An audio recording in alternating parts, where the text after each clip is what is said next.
madaling mag-fail. You can just walk away, you can just open the door and walk away, and that's it.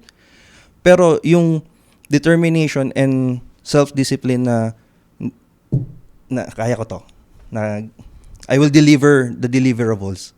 Yun yung hinahanap usually sa IT.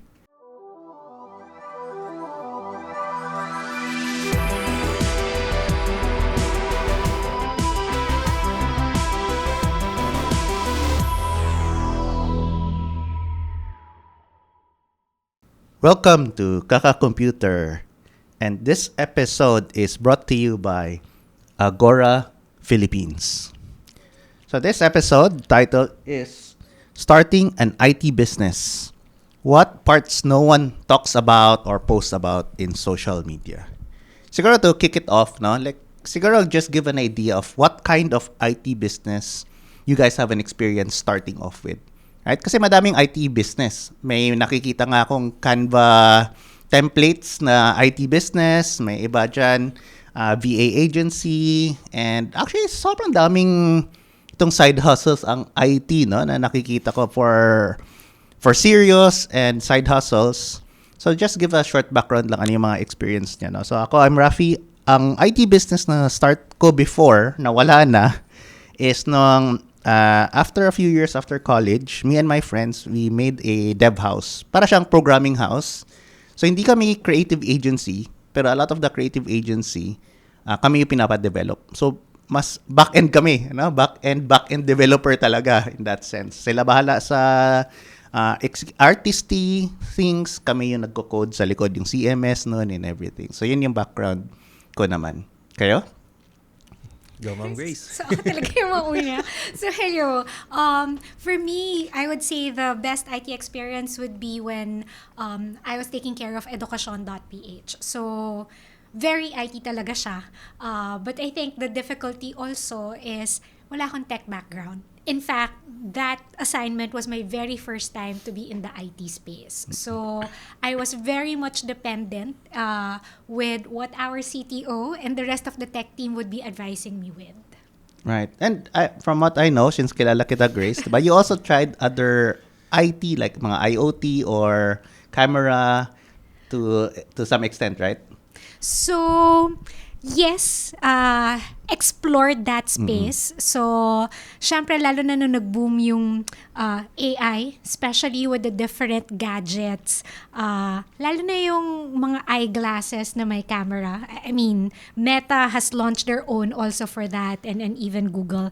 So, explored that space kung paano siya magagamit in the research industry.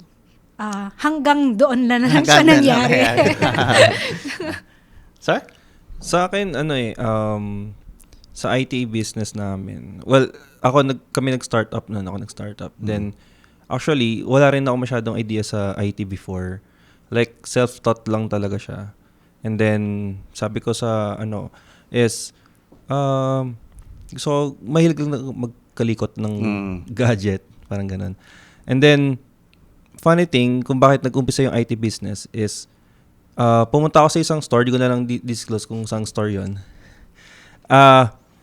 So, sabi ko, kasi may libre silang lifetime upgrade or reformat, something like that. Okay. Then, all of the sudden, nagkaroon doon ng problem yung unit. So, nag-estimate sila ng 10,000, something like that. During that time is, pa lang ako nun, first year college. Wow. So, syempre, wala naman akong ganun. Ginawa ko, nag-research ako sarili ko, and then found out na mayroon lang pala silang tinanggal kaya hindi siya nag-work, parang ayokong unahin, pero that's how it started Then after that na found out ko na okay, kaya parang may aha moment. Ganun. So ayan, yung that no one talks about is yung akala mo na pag may naisip kang IT business, yun na yun, as in yun na yun, and then later found out mo pala na deeper pa pala yung kailangan mong gawin or matutunan para dun sa startup ng pag-IT. Something like that. Okay. As for myself naman, I'm Lasman. I've started a couple of B2B or I've started a couple of software products that came from startups na. And what I've experienced naman is we usually start with in our case naman, coming from a developer background, na I've always just started with code, tinkering with. I was hired for a company before, and we built software, and then over time, parang I realized na the software that we're building could be provided to businesses directly, and I want to be that person to do that. So that's when me and my friends came up with the idea na, oh, you know what? What if we just start our own company, build our own software products, start selling those? Or the other approach naman, which is instead of building software that you sell, talk to clients, and then just like Sir Rafi mentioned, parang dev shop yung approach na may custom kayong i-build na backend specific for clients. And we've been venturing into both. May businesses na mas applicable yung one or the other.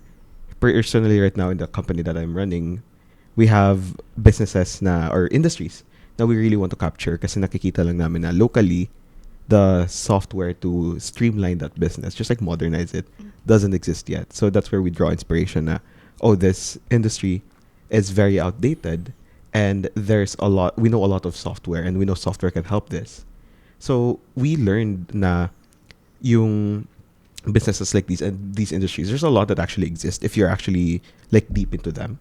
So to name a few, mga famous ones are like agriculture, health, ganon. There's a lot of startups that are in that space. Pero if you have your own niche and then may nakita ka na wala pa lang siyang wala pang existing company or market na kinakapture, then also we see a lot of potential in those. So for instance, not just necessarily from business perspectives, but also in the civic tech approach, now we just want to create open source software for everyone. For instance, you guys probably have heard of the Better Gov project where people just contribute and it's all open source for the sake of just bettering tech and providing software na it's gonna modernize, streamline everybody's lives.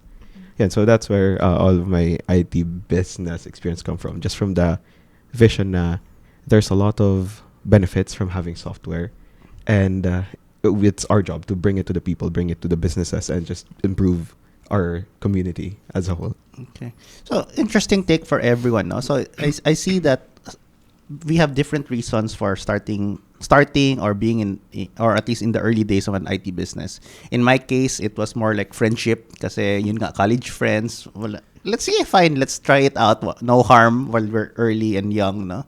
And I can see in your case, sir, it was more about may own problem ka or may own parang discomfort, right? And you saw that, hey, I want to solve this for myself and maybe apply it also for others.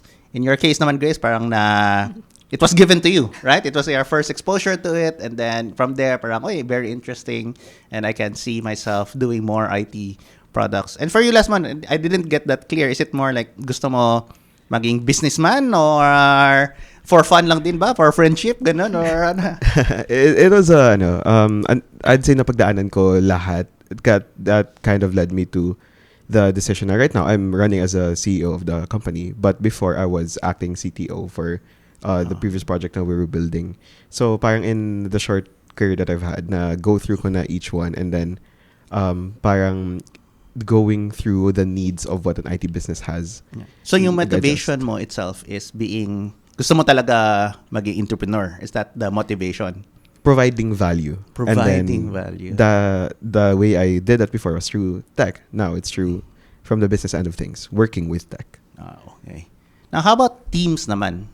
When we're making about IT businesses, like I said, could be the team is forced into you. Sa amin, it was about friends. Diba, may sabi pa nga sila na don't work with your friends. So for a time, actually, parang na-enjoy ko. Tapos may time na parang, don't work with your friends. Then eventually, mas valuable yung friendship kaysa business, ganyan. No?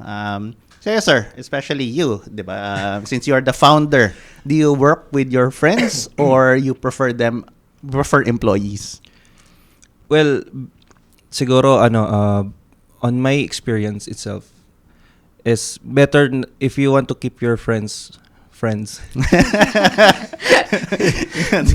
Don't do business with them. Hindi ko nila, I'm not saying it all in general. Of course. Just based on my own experience lang. Yes. So, as I started the company, then of course invite my friends.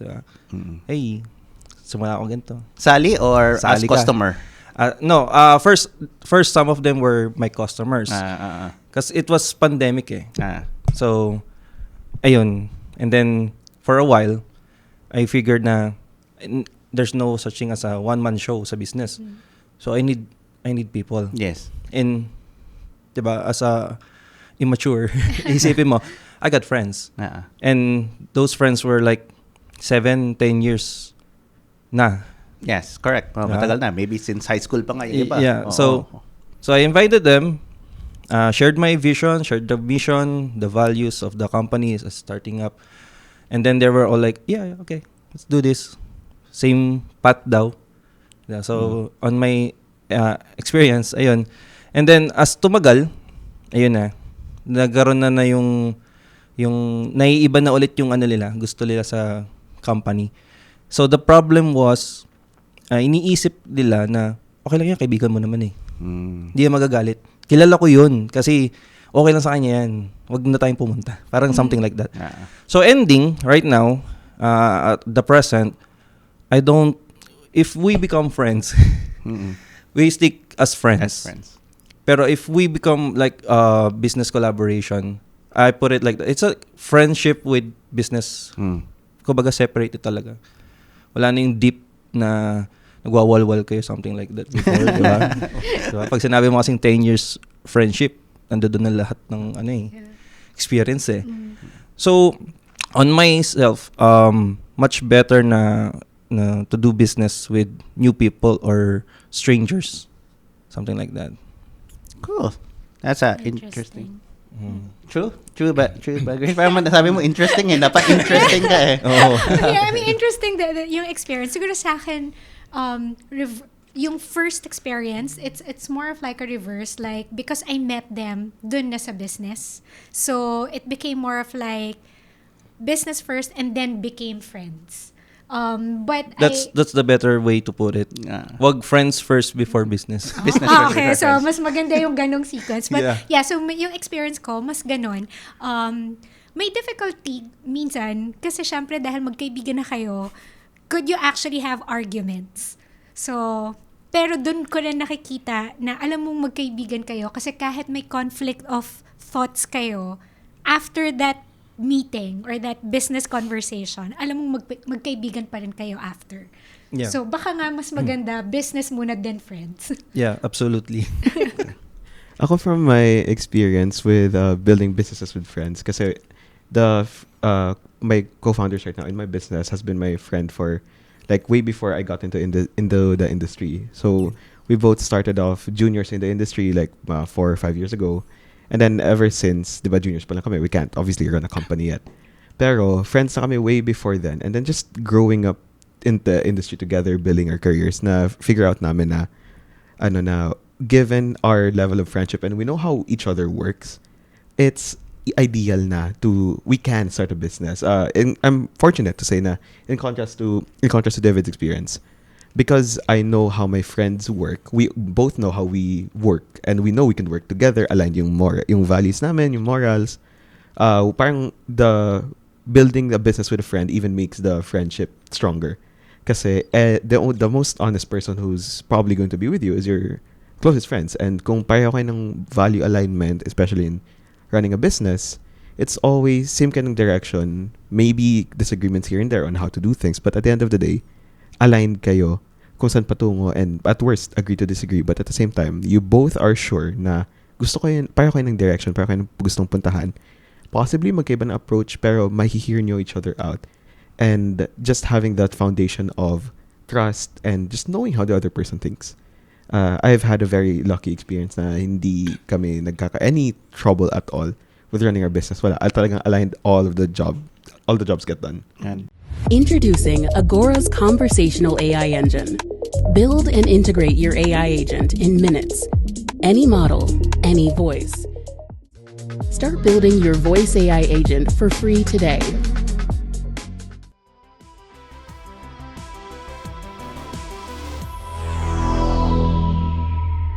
So, swerte yan, no? Yeah, very lucky. Let's see after 3 years, pag wala ng runway.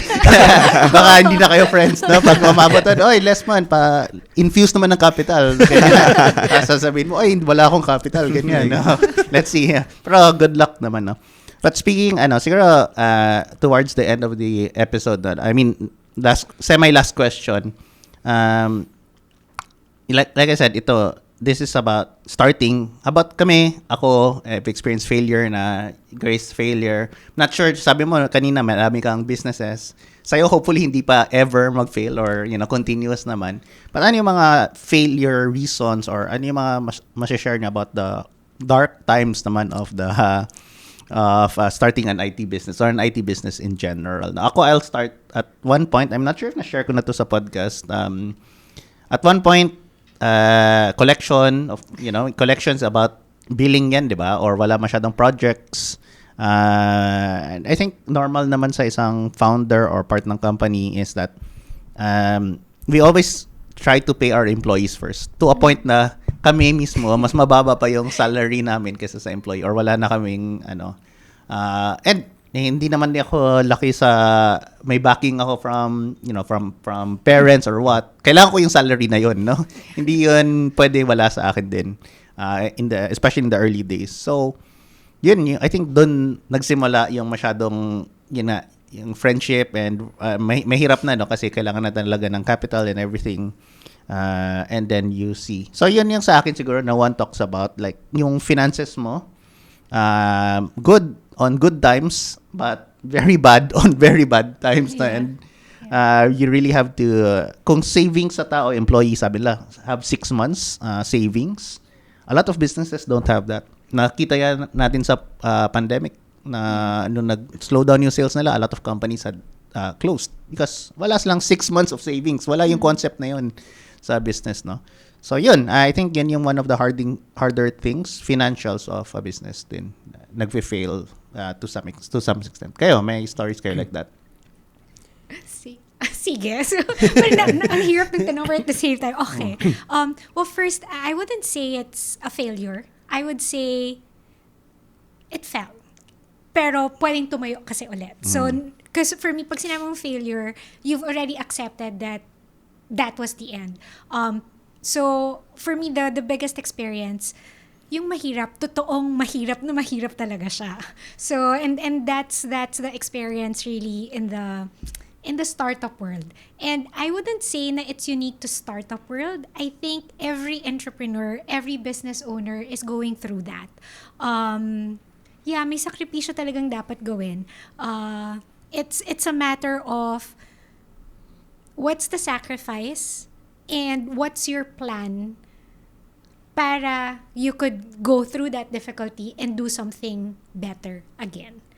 And hindi mo rin siya gagawing solo. That's why I think it's really nice that you have your co-founders, co-leaders in running it. Kayo, meron ba kayo input on this? Ako as a person who's tried to run startups for the longest time and only recently succeeded. Parang in the startup world, like, it's kind of a norm na you're gonna fail, and I can proudly say that I've failed many times, and I'm not ashamed of that. With my co-founders as well, and albeit there were a lot of horror stories talaga na you put so many hours into a project, sabay hindi umusad, walang nangyari. In every failure that we've experienced, we've definitely learned something from it, and I would say that's one of the fastest ways na we have learned through the failures. Parang na checklist na namin na, okay, when we failed the first time, it's because of this. Okay, don't do that again. Now this, don't do that again. And then through our fast iterations of failures, horror stories, everything that went wrong, because inspired or like worried, terrified na kami of making the same mistake, naging very, very careful kami. And I kind of have a personal mantra na your business goes as far as you can go, and every mistake built us as people, as founders, and that's why finally we've found our break. Kasi finally we are the people that the business needs to finally run. So every failure, every horror story, there's sounds so cheesy, but there's a light at the end of the rainbow after the rain, ganun. Pero sorry no, if may add ka doon, pero hindi ba medyo delikado yung laging nagfe-fail kasi parang baka may matatak reputation It's not you, it's me. Pagkasali ako failure lagi. Hindi ka naman natatakot sa ganung reputation na parang, oy, known person to fail. Ganyan. In our cases, damage control in a sense, and at the same time, parang we delivery wise of whatever we were offering, we never over delivered, but it was more of running the business sa upside na kami pumalpak most of the time, or the marketing side. That way, parang all our failures were internal. And the worst thing that happened was sa track record namin, nakakahiya na may failures kami. But parang na-embrace ko na in my, as the many more mistakes that I made, na-embrace ko na it's okay to be cringe, it's okay to fail, it's okay to make these mistakes and not be ashamed of them. Kasi over time, it is gonna be a positive. And as long as you don't have that, you don't go all willy-nilly and harm other people in your failures, as long as you damage control, do your best talaga. It's kind of, it's hard to ruin other people and ruin your name. So it's okay to fail, keep it internal. Basta keep it internal. Don't damage other people. Yeah. Sure. Can I just add to that? So, because we're gonna make mistakes, and the entire company will, diba? For it not to ruin your reputation, and our experience is that first you have to be true to your commitment. So kahit na, there would be certain projects that will run negative because maybe the mistake was so internal, maybe wrong costing. But because you already made that commitment to your external supplier or maybe to your client, being true to your commitment is what will still keep your integrity kahit na may mistake. So being true to your commitment and being also honest if there are mistakes, and like raising your hand, it's us. So allow us to correct it and then stay true to the commitment. Okay. So, ito, quick na lang, no? Medyo overtime na tayo konti for this episode. Very quick lang, quick answers na from everyone. So, is starting an IT business easier or harder or the same as any other business? I'll start, no, kasi ako for me, it is harder but faster to start. Faster to start, so compared to other businesses, but harder to run or maintain. Kayo? I would also say it's harder kasi from my background as a developer, parang I can speak from a business perspective and a developer perspective. As a developer, you're trained to think as an employee. Pero if you have an employee mindset as a developer, and then you try to start a business, ano bang habol mong developer? Magandang tech mo, but that doesn't actually provide value and that doesn't give sales. So in my experience, I had to unlearn so many things to go from dev to business head. So it's a lot harder if you're in the IT. In my opinion, it's a lot harder because devs, I would say, parang in my experience, I had to be the most employee mindset person as a developer to be the best at being a dev. But translate to business, it was bad. Yeah. Sa akin, back to the question yung tungkol sa pag-fail, something like that. I guess, kasi yung mga nagiging intern namin, let's say some of them were in business administration or in IT. I always ask them, ano yung gusto nyong i-work after graduation? So most of them really say na hindi really alam. Like they don't still know, graduate na. Some even say na masanay na kami sa programming pero hindi ko siya feel, something like that. On the business side, failure talagang nandiyan na yan eh, na it's hindi mo na maiwasan kasi how do I siguro a little bit of answer na I still remember the first project that we had, walang tulugan 3 days. Yeah. Kirap nga nun. Walang, kasi why? We were on this was on paggawa ng isang software sa isang warehouse. So it's a very simple concept, no? Pero again, that's just as friends eh. Kasi I have a friend who specializes in development, in something like that. So, nangyari is 3 days, walang tulugan talaga. Kasi, why? The first day that we get there, we were confident na the system is working. Everything. Deployment na lang talaga. But all of a sudden, hindi ko masyado ma-recall, parang nagkaroon ng hardware problem. And then, sabi nga nung owner was, sige, ganito na lang. Kasi Muntinlupa pa siya eh. So, galing pa kaming Imus. Since malayo pa kayo, bigyan na lang namin kayo ng pamasahe para pakonsuelo lang. Kasi hindi nyo nagamit eh. Hindi nyo na-deploy yung kailangan kong system. So, eto na ako, the standing CEO nung company at the same time employee nandoon din. Sabi ko, ma'am, wait lang, let me talk to the team. So, ginather ko sabi ko, ino-offer tayo 5K. Kumbaga, break even na lang. Babawi lang yung pamasahe, ganun. Tapos wala na. Wala na yung chance. Wala na yung chance. Pero sabi ko, hindi ko tatanggapin. Let's come back tomorrow, earliest in the morning. Making sure na everything is working. So what we're gonna do, we're gonna go back to the office. Yung office pala namin, by the way, was the house then. Okay. So, we're gonna stay up all night to make sure everything working hanggang makapabalik tayo doon. Yeah. So of course, during that time, kasi nga friends eh. So sabi ko, okay ba sa inyo? Sabi, sige, let's gawin natin. And then, yun, ginawa namin yan. Sinabi ko dun sa client namin na, ma'am, give us another chance. Tomorrow, what is the earliest time? Sabi niya, 6 a.m. Kasi 6 a.m., darating yung kanyang container vans. At yun na yung time na kailangan nilang input yung code sa yung mga inventory codes. Ganun. So sabi ko, can we do like 4? Okay, sige daw. Bukas naman daw yung warehouse nun eh. So, fast forward, bumalik kami doon. And hindi pa rin nag-work. Nagkakaroon ng bug problem, nag-glitch, something like that. So, it's what's around 9 a.m. na. So, from 4 a.m. to 9 a.m., debugging, decoding, everything. Hanggang sa umabot na kami ng 8 p.m. Yung owner parang sinabi na lang sa amin na, sige, gawin nyo na kung gusto nyo kailangan nyo gawin. Kasi busy siya And then, gabi na. Mabait na owner pa yan. Yeah, mabait na owner pa siya. I don't know, siguro dahil later found out namin, yung owner kasi galing din pala siya yung in-start niya yung business niya, nagsumula rin siya from the ground. So parang iintindihan niya yung sitwasyon, parang something like that.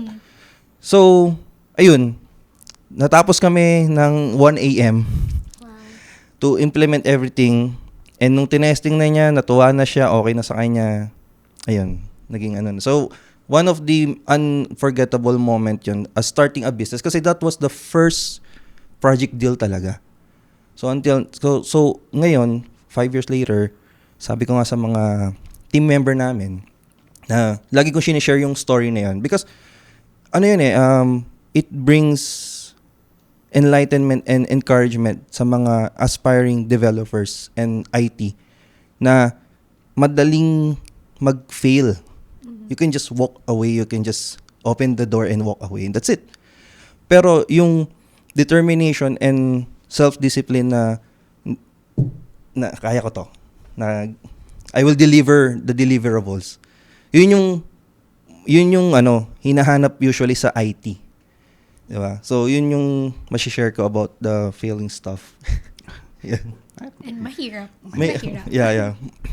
And I think that's a good time to end on a high note, no? Yes. Okay. All right. That's it. Thank you, everyone. See you next episode. Thanks to our sponsors, Agora, Tutorials Dojo, Young CTO, Amazon Web Services User Group Philippines, and Facebook subscribers. On to our next episode.